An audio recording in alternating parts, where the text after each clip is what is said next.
ဒီစီစဉ်မှာတချင်းဆိုသွားတဲ့သူတွေလည်းတော်တော်များများဆိုသွားပြီလေအဲ့တော့နောက်ဆုံးတီဆိုမဲ့တယောက်ကိုဖိတ်ခေါ်ပေးပါဦးနောက်ဆုံးတီဆိုမဲ့တိသက်ရှင်ကတော့နာမည်ကဆန်းဆန်းလေးပဲတိုင်းရင်းသားလားတော့မသိဘူးမန်ပီးတဲ့ကိုမန်ပီးကိုဖိတ်ခေါ်ပါရယ်မင်္ဂလာပါကိုမန်ပီးမင်္ဂလာပါအကိုကတိုင်းရင်းသားလားဟုတ်ဘာတိုင်းရင်းသားလဲမသိဘူးချစ်နေဟုတ်ပါပြီအဲ့တော့ကိုကရန်ကုန်မှာနေရလားဟောလားဆိုလားရန်ကုန်မှာနေရပါဟောရန်ကုန်ကနေပဲလားဆိုတာပေါ့နော်ဘာတချင်းဆိုမှလည်းမသိဘူးတငယ်ချင်းချစ်သူတငယ်ချင်းချစ်သူဟုတ်ကဲ့ဘသူကြီးရဲ့တချင်းလဲဆရာစောနေတာဆရာစောနေတာနော်ဦးရင်းဆိုတော့တလုံးပါ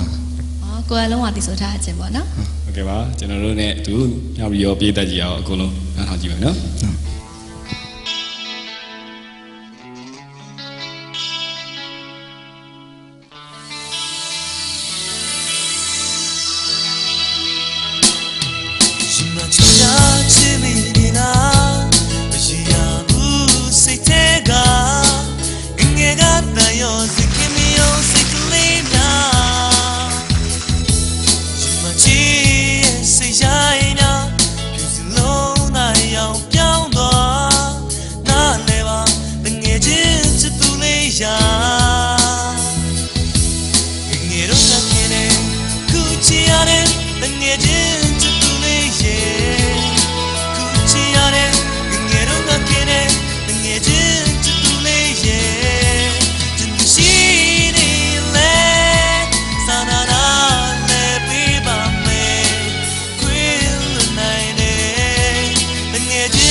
တင်ပါတယ်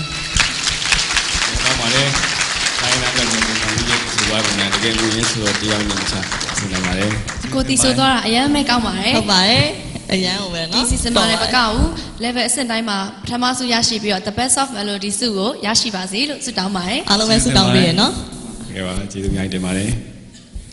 ကဲညီမရေဒီ season ကလည်းနည်းနည်းထူးကြတယ်เนาะဒီ season မှာ presenter 3 ယောက်တောင်ဖြစ်